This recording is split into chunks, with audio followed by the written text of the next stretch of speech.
Good afternoon. I'm Brian Reagan. This is Tyler Kelly. And this is our happy joy lunchtime meditation from 1 Kings chapter 19 verses 19 through 21. Tyler? So he departed from there and found Elisha the son of Shaphat, who was plowing with 12 yoke of oxen before him, and he was with the 12th. Then Elijah passed by him and threw his mantle on him. And he left the oxen and ran after Elijah and said, "Please let me kiss my father and my mother, and then I will follow you." And he said to him, "Go back again, for what have I done to you?"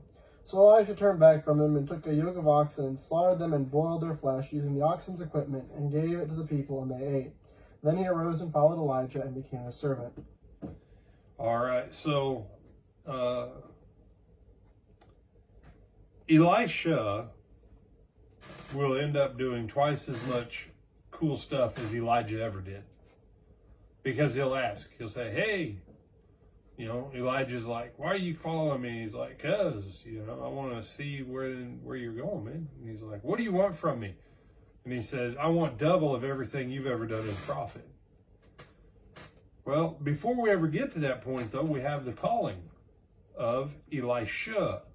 And this is that event. But the events of Elisha in following in the footsteps of Elijah are played out in the New Testament with people who want to play games with Christ. You have one guy that will say to Jesus, "Let me go home and bury my father."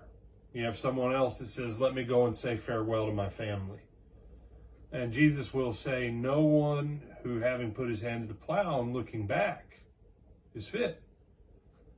Because Elisha will leave plowing physical fields to plow in the kingdom of God. But it looks like he looks back.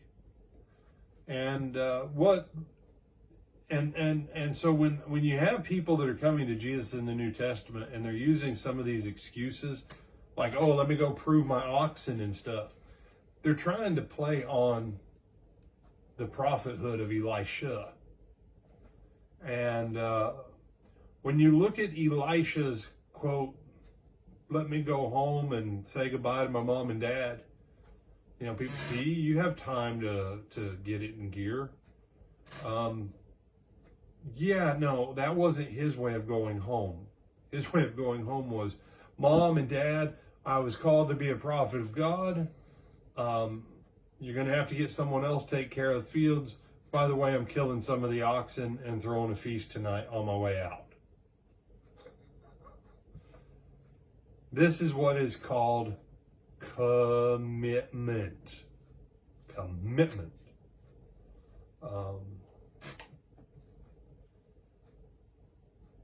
Do you have some thoughts on this one, Tyler? No, sir. You sure? Yes, sir. Okay. Like I said, Elisha shows commitment and is willing to drop everything, leave everybody to follow Elijah. Yeah. And the funny thing is, he won't follow him for long. He follows him just long enough to learn how to do a couple cool things. Here you go. Have fun. Yep. And that is the funny thing. The faith Elisha learns from Elijah is he basically copycats the one who threw his mantle on him.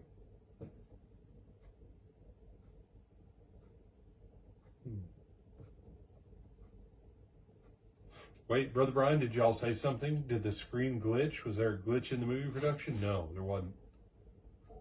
There's a principle there for discipleship, following Jesus. Copycat. Copycat. Copycat. That's how the Bible works. Brian Reagan, this is Tyler Kelly. If you'd like to have twice as much, start copycatting more than you do now. See you back at dinner time.